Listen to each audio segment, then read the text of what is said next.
bringing good things to life.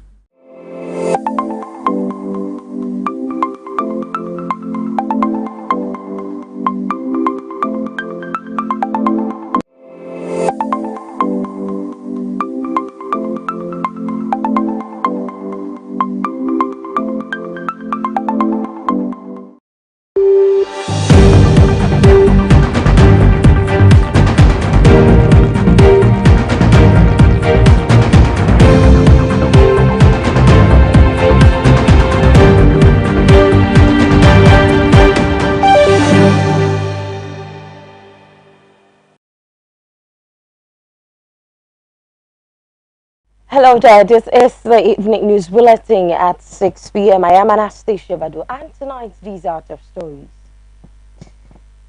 To intensify the security of the country, we need to pay more taxes to ensure our safety. This is according to Interior Minister Honorable Ambrose Derry.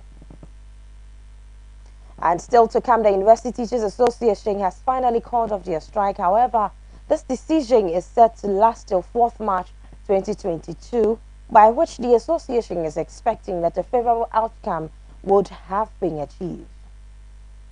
In business, come Saturday, February 26, 2022, transport fares will go up by 15%.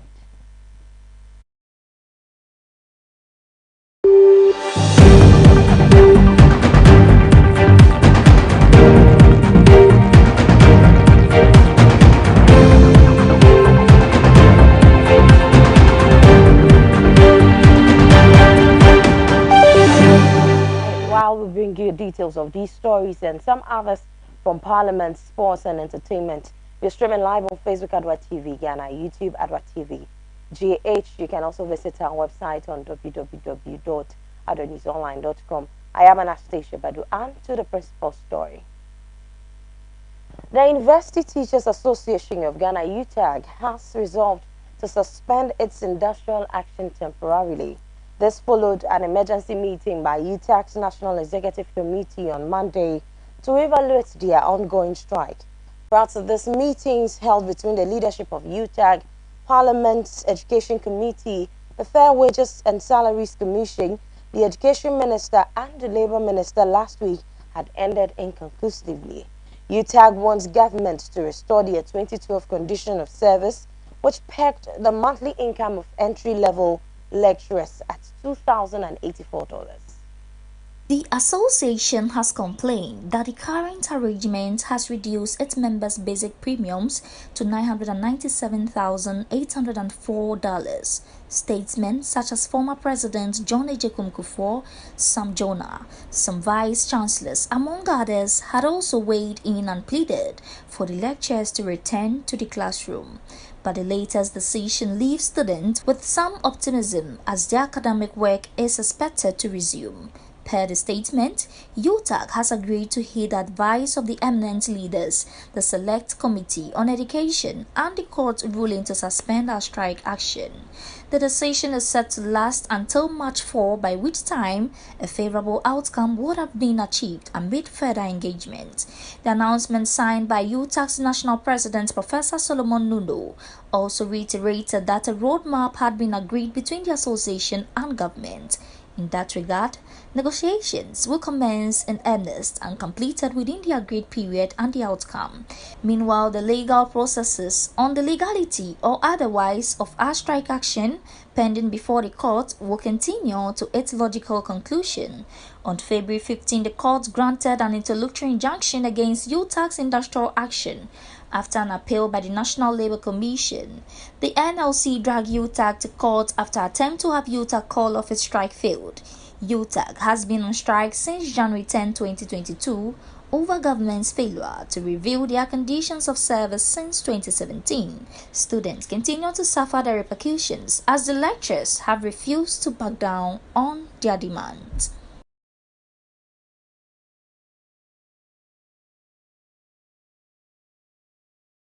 Secretary of the Christian Council of Ghana, Professor Kwabno Punifrimpong, has waded into the argument of the controversial e-levy bill. According to the Presbyterian minister, the entire nation is divided over the passing or otherwise of the bill, and not only Parliament. He cited the increase of transport fares, which is likely to affect prices of goods and commodities, coupled with current high living standards, are reasons government should consider suspending the e-levy bill as additional and national conversations are being held. Let's keep this in mind that the e-levy tax, family members or party members, everybody, every Ghanaian, whether you belong to party A, B, C, whatever. And so such a bigger tax policy, our leaders, current leaders, we are not there yet. The nation is divided. It's not only parliament that is divided along to pay or not to pay lines. The nation is divided. And the tax that our leaders, current leaders, seriously must consider is how, at the moment, can the e-levy be suspended? And then additional national conversations being held, repackaged, get the nations that is NDC people who don't want to accept it and will push it on. Quickly, you realize that some people will start looking for loopholes. What can we do differently? But if we want to also go into the timing also suggests that we may need to consider suspending the e-levy, because if you are paying fuel at the moment, plus its effect on other sectors, now transport fares are being increased, and it's going to affect the price of kenke and everything, and it on and on. Our leaders must feel, they must empathize with Ghanaians, and maybe must carry the nation along. At the moment, I'm afraid the nation is divided.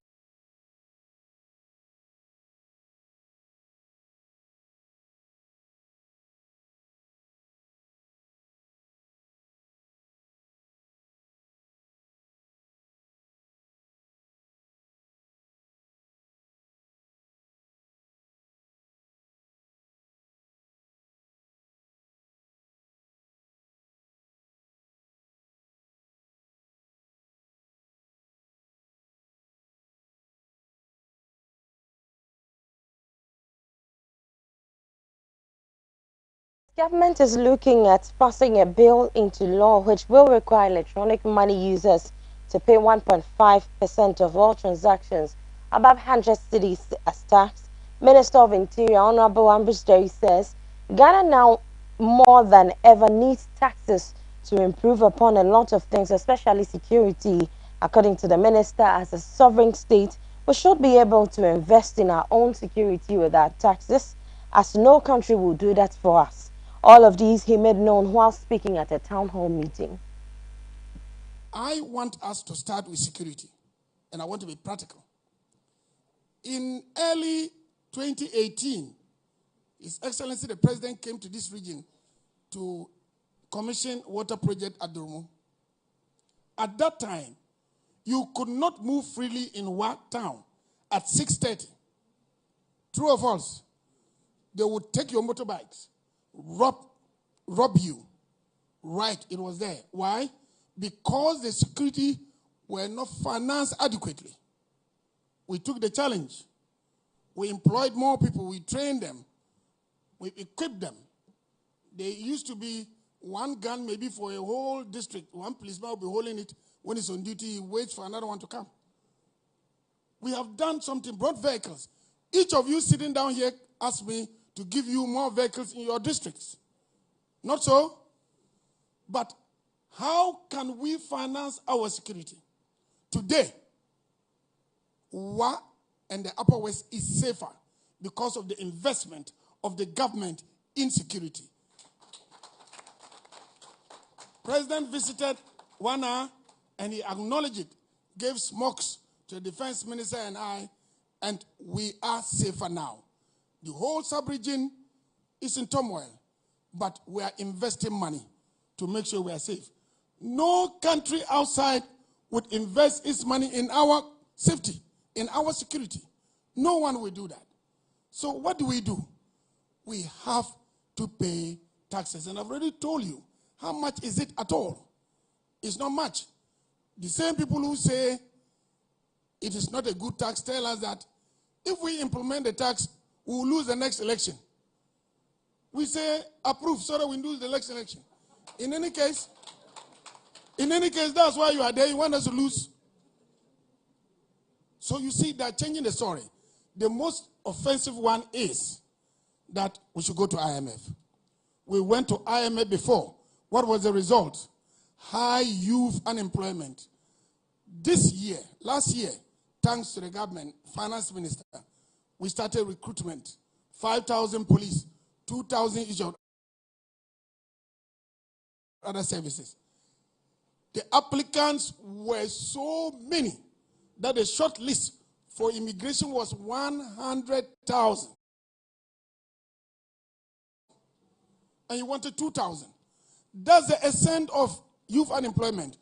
One of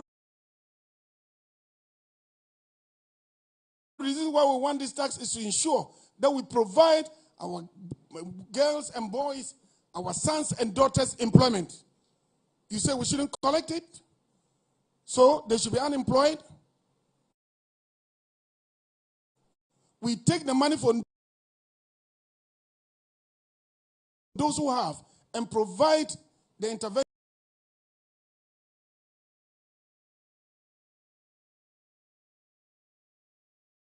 Minister for Lands and Natural Resources, Honorable Samuel Abujinapo, has assured the people of Apieti that the green and sustainable community promised by government will be built on equity, fairness, and justice.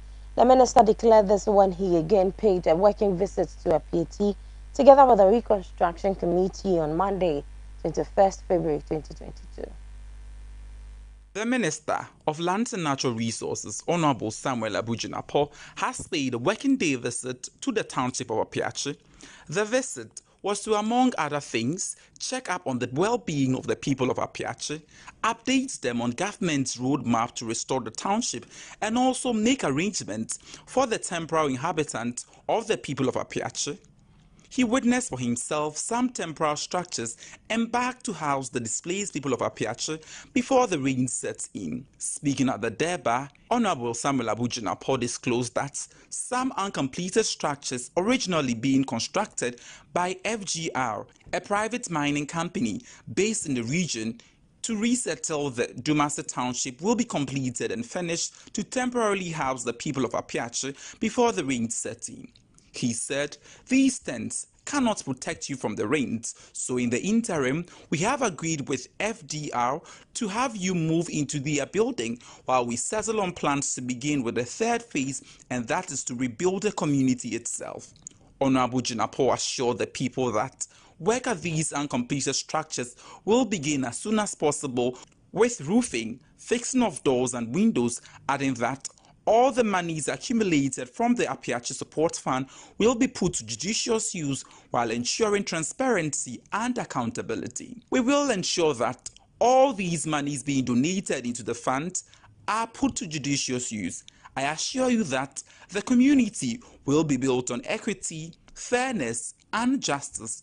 All who own houses, lands and shops will all have it restored to them, and every single penny will be accounted for. And for the new Apiachi, we will ensure that we restore the community as practical as possible. We want to maintain the character of the place so that you can easily go back to your way of living, farming, selling, among other things, he said. He stressed that the Dumasi temporal settlement will not be a permanent place for the people, and therefore one that no one should claim ownership of the settlement, but rather move peacefully to the new township after completion. Honorable Jinapo said, a block factory will be set up as soon as possible to mold blocks out of some 6,000 bags of cement that have been donated for the rebuilding of the township. He charged the Member of Parliament, Municipal Chief Executive, and the Assemblyman of the area to man the factory and ensure that cement are used purposefully for the molding of these blocks. He also called on the people, particularly the youth, to do the little they can to cooperate and support the ministry and government with the works on the uncompleted structures and the main project yet to be embarked on.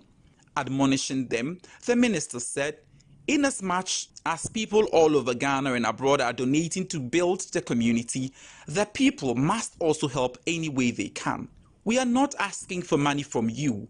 We are not going to take anything. What we expect from you is your cooperation and support by joining in communal labor, helping to mold the blocks to use for your own buildings, even without expecting monetary benefits.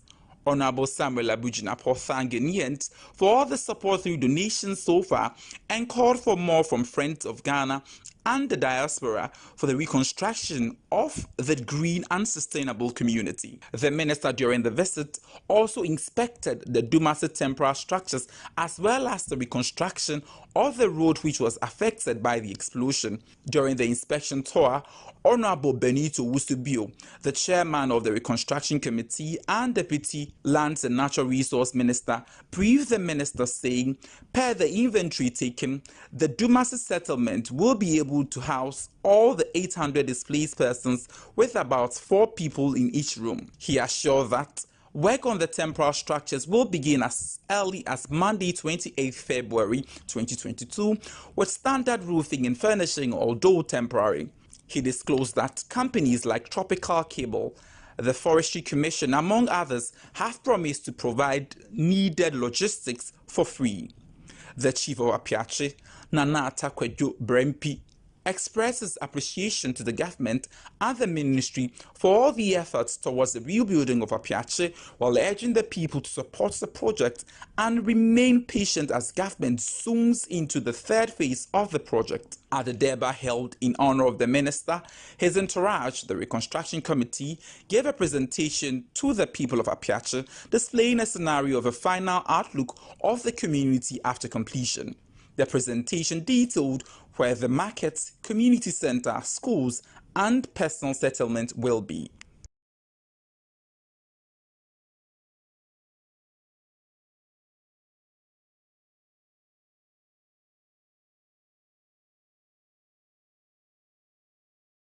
Minister answering to a question posed to him on whether government is considering taking free SHS beneficiaries in the future to equally pay the future government initiatives, since a chunk of the monies generated from the yet-to-be-passed e-levy will go into that area, said government has no plans on doing so. He said government decided to take the risk of bearing all the cost of senior high school education, even though no country in the world has such a policy. Nobody wants to pay taxes, so I'm sure zero will be the option that you may choose, or something of that nature. But that's okay. And then the issue of comparing it with Kenya, etc., it's all valid, as comparables. And then you look at your own situation and then what the demands are, and then you go on. I mean, for example, there's no country in the world that has a boarding school system in which the country pays and the country feeds everybody. In the world, though. But I'm sure you wouldn't want us to take that away. So what does that mean? So those then become the reality of the quantum that we bring to bear about that. So that's one. The issue of senior high school is really a very philosophical decision. Because on the one level, you can say, well, the parents can afford to do that, and so they should. So is it that men can born anywhere and leave their children wherever they want and not. So the issue that you have is the rights of that child. Do you get what I mean? Does the child have a right to go to school, whether the father or mother is rich or poor or crazy or not? That really is your first protection as a righteous society. You are concerned about that child. Then the issue of whether you can later legislate to insist that not paying for your child to go to school is a criminal or civil offense or something, that's different. But protecting that child so that it becomes like me or becomes like Lillian from Bill, etc., is what the society's goal should be. So that becomes a challenge. Is it the rights of the child that you want, or is it because the father or mother happens to be rich and doesn't want to look after? Then we come up with a different scheme of all of us understanding that we should punish that family. Then that's a different issue. So that's what we have. And the president feels that the right of the child to have education is paramount. So those are the conversations. And when we have those conversations, society may move to then tell Parliament that should be. So that's all. So we've started, and the conversations are good, and it's a very good question, or the moral suasion, for us to be responsible parents. That's where we are at. Digitization and leading to further loss of jobs? Yeah, digitization, I think it was the issue about, can you imagine when Nkrumah and co. had to make a decision on going independent? Everything was hey, can you run your country, etc., etc., etc. So there was one quotation from Roosevelt in his first inaugural address, that, the only thing we have to fear is fear itself. So when you look at the world of an expanding e-commerce and the world in which time is very precious, soon you're not going to have somebody say, oh, Charlie, I'll go to the trotro station and send the money through somebody anymore. Because you can't afford the time. Your life has changed. So should we take the risk and move? The thing has moved from 78 billion to almost $1 trillion. So yes, there will be some people who will try and rope a dupe and get out of it. Soon they will get tired.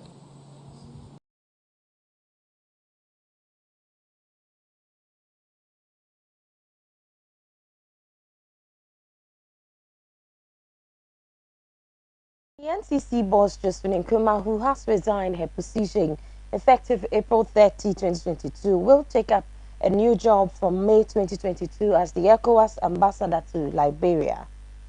Speaking at a meeting with Madam Josephine Nkrumah at the Jubilee House, President Akufo-Addo said he will use his role as ECOWAS chairman to ensure Madam Nkrumah succeeds. The outgoing NCCE chair happens to be one of the few appointees of the erstwhile John Mahama administration who remained in office after the Akufo-Addo government took over in 2017. Before her substantive appointment, Madam Josephine Nkrumah acted in the role from her position as Deputy Chairperson, Finance and Administration at the Commission. That was after Ms. Charlotte Osei, who was the NCCE chair then, was appointed as chairperson of the Electoral Commission in 2015. Ms. Nkrumah has a Bachelor of Arts degree in Law and French from the University of Ghana, Legon, and was called to the Ghana Bar in February 1997. She also holds a Master of Law degree from the International Maritime Law Institute, Malta, specializing in maritime law. Before joining the NCCE, she founded the law firm Lamens Veritas Law and also served as a member of the Ministry of Transport's Advisory Board and boards of other private companies. As her resignation and new appointments came as a surprise to many Ghanaians, the President, Nana Addo Dankwa Akufo-Addo, is pledging his support to the newly appointed ECOWAS ambassador. Well, let me congratulate you. This is a job you sought, you've been given, and all the formalities are over now. Yeah, including Liberia, they've agreed, and all of those formalities are concluded. Okay, and you received a formal appointment from ECOWAS. Yes, I have. I see. Wow. So the first thing is it's in order. Congratulations. Very much to you. Yeah, we've been together here for the last 5 years and seeing the quality of the work that you have done. I have no doubt that This is a job you're going to go and do and bring credit to yourself and to us, your country, Ghana. So I have to wish you the very best of luck. You're taking it up at a time when I am also the chair of ECOWAS. So we both of us are carrying the country on our shoulders at this time, very much so. But I want to wish you the very best of luck. You know about Liberia as a country that has had its own very turbulent history, but in the last 10, 15 years, they've been trying to settle down, and like we've been trying to do. So you're going at the very critical moment. The second president since the Troubles, the second elected president, was first of all Ellen Johnson Sirleaf and now George Opong. Yeah. So I have to wish you the very best of luck. He's a Ghanaian.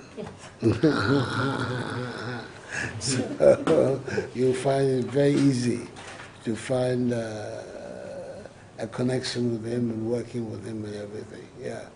So I wish you the very best of luck. Yeah.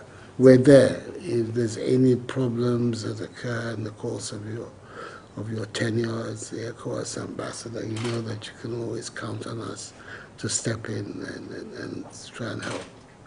But I'm very confident that you give a good account of yourself there. So I wish you the very best of luck.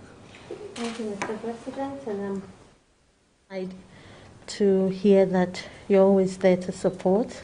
In fact, I was counting on that in your distinguished chairmanship as the ECOWAS lead, it's important that I can always count on you for your wise counsel in these times. ECOWAS is pretty much a new space for me, and I would need the expertise that you have carried over the years in foreign service, and I'm happy to hear that as my president I can count on you in that regard. I'm very excited to hear that, Mr. President, and also to thank you, because I believe very strongly that your distinguished chairmanship is really what has propelled Ghana within the space of ECOWAS, and it is that causes maybe ECOWAS to turn to Ghana and look for people to hold certain positions. And so I believe strongly that without that kind of leadership that you have shown in ECOWAS, a lot of those eyes will turn in the direction of Ghana. I'm committed to go and do my best there, to make you proud, to make Ghana proud, and to make Africa proud.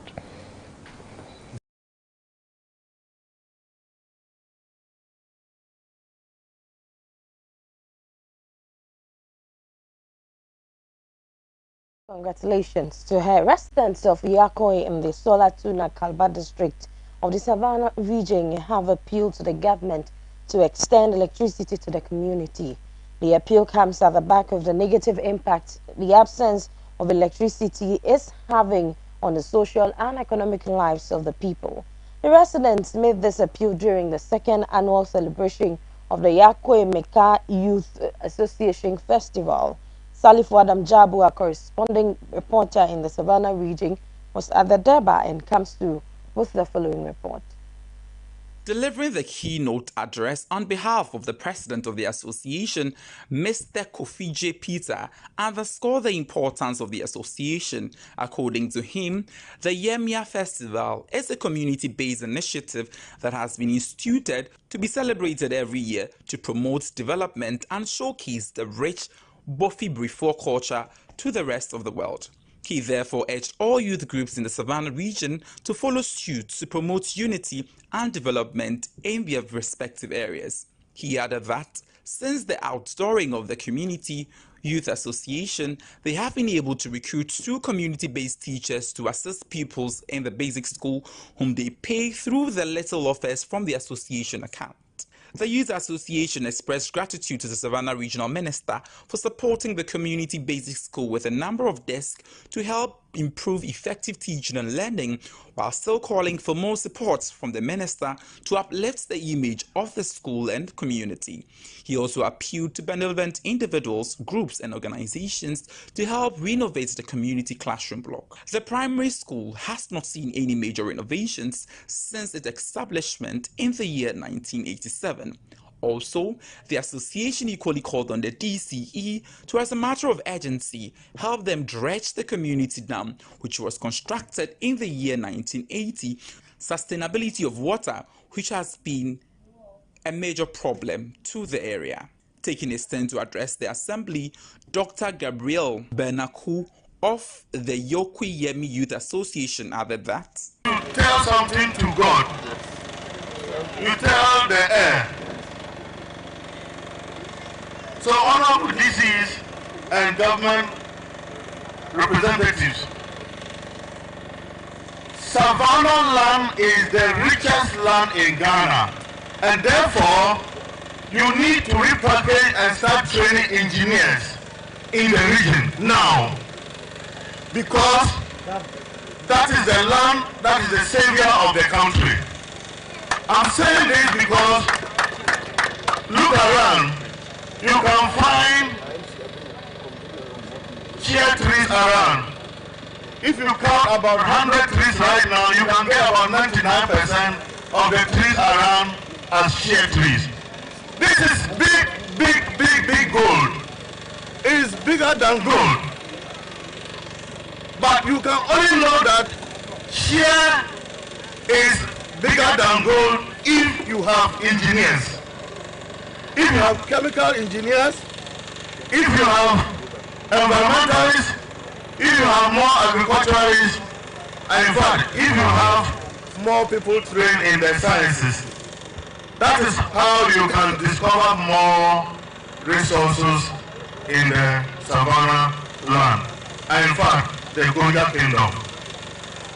So I want to make this appeal through the honorable DCs that you work out to come out with a university that can promote these natural resources. So you have the shea, you have the dawa, you have the cashew, you have the gold, you have the mango, you have all other resources. In fact, the soil itself. All these are better than other places within the country.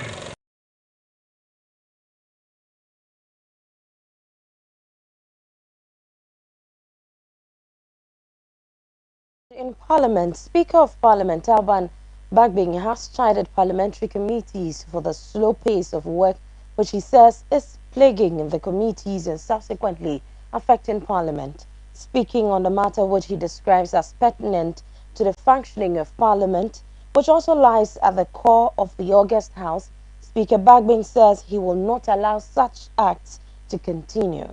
Acknowledging the load of work on the Public Accounts Committee, he reminded all parliamentary committees that they are required by law to provide the House with findings of the committees before the end of each session. Honourable members, I make this statement to address matters that are pertinent to the functioning of our Parliament and lies at the core of what we do in this chamber and by extension, this House. I have noted the slow pace of work that has unfortunately characterized the conduct of activities of parliamentary committees and thus limited our functionality as a parliament. It has become apparent that the problem of undue delay on committee work appears to be plaguing several committees of Parliament. I don't want to mention the names of the committees, you all know. This has led to a situation where some bills and other matters referred to the various committees have stalled, and the committees have not been able to provide reports for consideration of the House. Honorable Deputy Majority Whip, may you resume your seat. The famous aphorism that the work of Parliament is in its committees cannot be overemphasized. This statement is therefore aimed at providing guidance for the work of the various parliamentary committees, ensure a streamlining of their activities, all with the aim of ensuring that committees deliver on their constitutionally sanctioned mandates. Honorable members, may I refer you to Article 103 of the Constitution, which deals with the committees of Parliament. Amongst others, the parliamentary committees are expected to investigate and inquire into the activities and administration of ministries and departments as Parliament may determine. The framers of our Constitution, mindful of the need to strengthen the committees as a tool for parliamentary oversight, provided for the committees to have the rights, privileges, and powers of the High Court in relation to the enforcing of attendance of witnesses and examining them on oath, the power to compare the production of documents and issuance of a commission or request to examine a relevant witness abroad. Further, Order 156 of our standing orders provides that all bills, resolutions, and such other matters within the jurisdiction of the various committees shall be referred to them, that is the committees, for scrutiny and reporting. While it is the duty of all committees to give the matters referred to its due and sufficient consideration, such consideration should not be at the expense of the delaying of parliamentary work.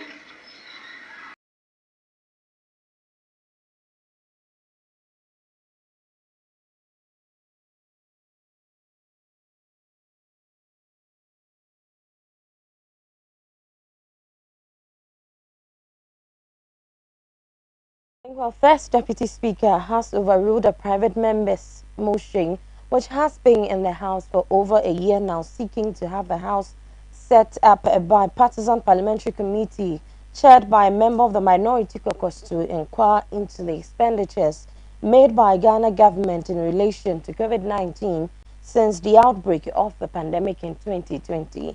Right Honorable Joseph Osei-Wusu, who overruled the motion, said that it is improperly before the House. Speaker, I beg to move that motion captured as item 21 on today's order paper be moved now. Mr. Speaker, the motion reads that this Honourable House constitutes a bipartisan parliamentary committee chaired by a member of the Minority Caucus to inquire into the expenditures made by the Ghana government in relation to COVID-19 since the outbreak of the pandemic in 2020. So, Speaker, this motion has become necessary as a result of the fact that, Speaker, one, in the year 2020, the government of the day called upon us to approve, for the purposes of COVID-19 expenditure, an amount of 1.2 billion Ghana cedis. Speaker, in that motion, in that expenditure, the government said that they wanted us as Parliament to approve for their use for the purposes of what he called the Coronavirus Alleviation Program 1, an amount of 1.2 billion. So, Speaker, that is what this August House was made to approve. But in the media review that was presented to us, the Speaker, clearly this government spent an amount of 8,122 million Ghana cedis. The Speaker, this clearly means that out of the 1.2 billion Ghana cedis that was approved by all of us, the government went ahead to spend additional 7 billion Ghana cedis for the purposes of COVID-19 expenditures. Mr. Speaker, my point is that yes, Parliament approved some amount for the purposes of COVID expenditure. Mr. Speaker, we approved 1.2 billion. In the end, in the year 2020, an amount of 8.1 billion was spent. Mr. Speaker, in the first half of the year 2021, an additional 114 million Ghana cedis was spent. Mr. Speaker, in the second half of the year 2021, we do not have the details as to how much has been spent for the purposes of COVID-19 expenditure. Mr. Speaker, it is for the same reason that I'm asking this House that the power of the purse, the oversight on the financial matters is with us. Mr. Speaker, that is why I am calling on this House to be given opportunity so that we can have the chance to evaluate the amount that was spent for COVID-19.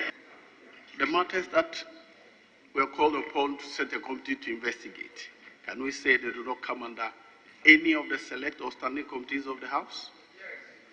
In my view, it falls squarely within the Public Accounts Committee. And indeed, all the committees of the House, including the Public Accounts Committee, are bipartisan. And the Public Accounts Committee, by nature, is designed to be chaired by the minority.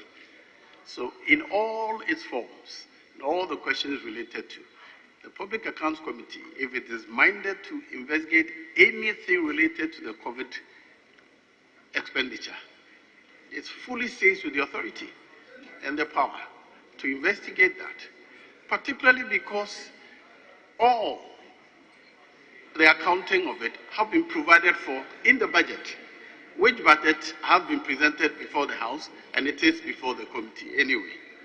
My view is that this motion ought not to have been admitted. And so watching the evening news bulletin at 6 p.m. Up next is business. We'll be looking at transport fares to go up by 15% effective February 26. We'll be right back.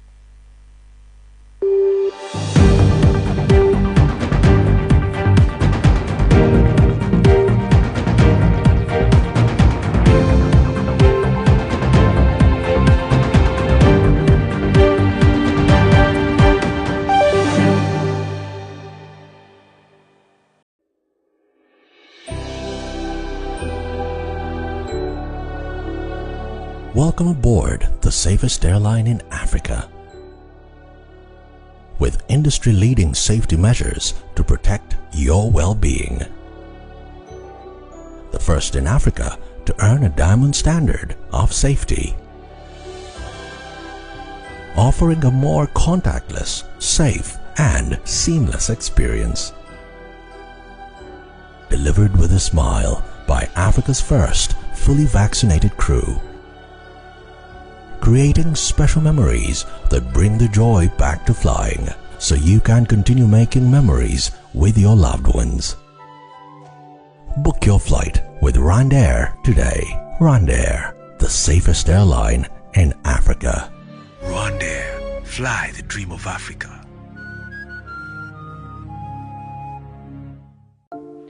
So at Sonotech, we always pride ourselves of being a patient-centered facility. And so we always go the extra mile to put a smile on the faces of our patients. And we don't just wait for them to be unwell to come to us, but we always strive to ensure that our patients are always in good health. So the month of February is the month of love. And how best can we express our love than to give to our clients? So what we are doing this month of February is to give a 20% discount on all our health packages. Yes, all our health packages. So for our health packages, we have our life packages, and then we have the bronze, the silver, and then the gold packages. So if you walk in from the 1st February to the end of February, you get 20% discount on all our health packages. And we are introducing a very special package for couples as well. We realized that especially the premarital couples, sometimes because of the excitement of getting married and all that, we discuss everything and always forget about our health. So we've come together with a very nice health package for couples, and it's discounted at 30%. So that's the couples package, and we encourage our clients to take advantage of this special package as we go through the month of February.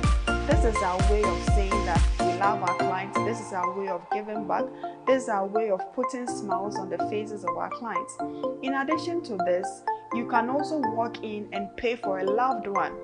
I know 14th is Vows Day. As we think of giving gifts to our clients or to our friends, to our loved ones, let's consider buying a healthcare package at Sonotech for the ones that we love. And on 14th February, we promise all our clients to experience something very extraordinary at Sonotech. Once you come for any service with us, any of our branches, West Service, Osu, and Tema, you will leave with a special gift. And you can trust us when we say you leave with a special gift. So we wish all of you the best. Let's enjoy the period of love. Let's enjoy the health packages that Sonotech has for us. And as we always say, we are your total healthcare partner for life.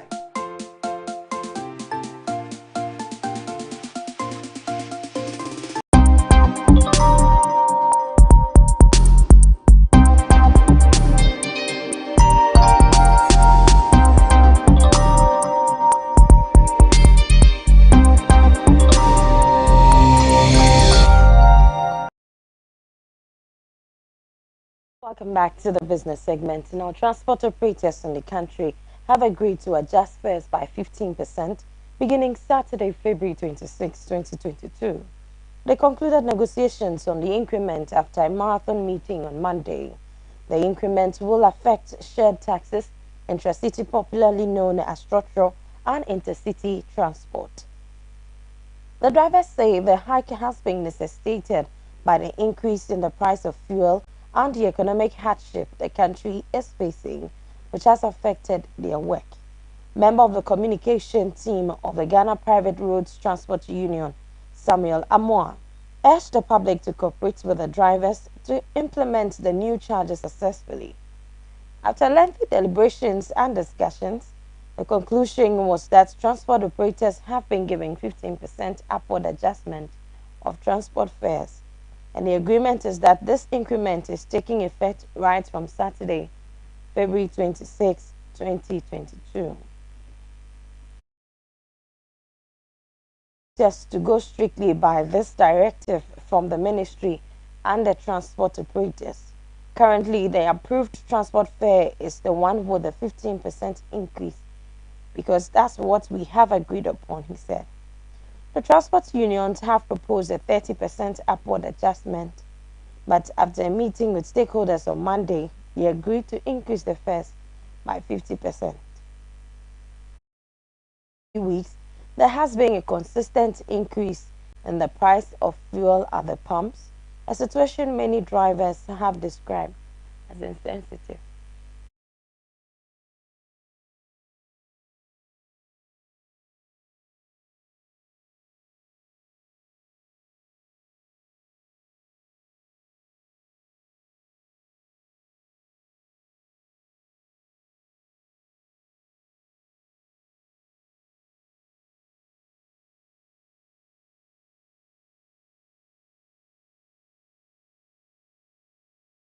Ghana Union of Traders Association says it has positioned itself to support Ghanaian manufacturing companies to export their products to countries they import from.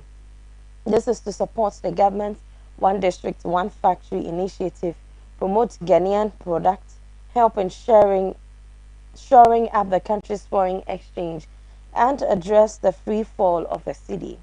In an interview, Dr. Joseph Obin, president of GUTA, said, "We want to do what we call the income in, income out, a program to export goods from Ghana to the destinations that we go and import the goods." The Ghana Union of Traders Association (GUTA) says it has positioned itself to support Ghanaian manufacturing companies to export their products to countries they import from. This is to support government's One District, One Factory initiative, promote Ghanaian products, help in shoring up the country's foreign exchange, and address the free fall of the Ghanaian cedi. In an interview, President of GUTA, Dr. Joseph Obin, said, and I quote, "We want to do what we call the income in, income out, a program to export goods from Ghana to the destinations that we go and import the goods, unquote. He explained that it will be like a barter trade system where the product from the one district, one factory companies will be exported to other countries. We are traders, so we will be the same people to export these goods, and when it turn out to be forex, then we can also use it to do importation, unquote.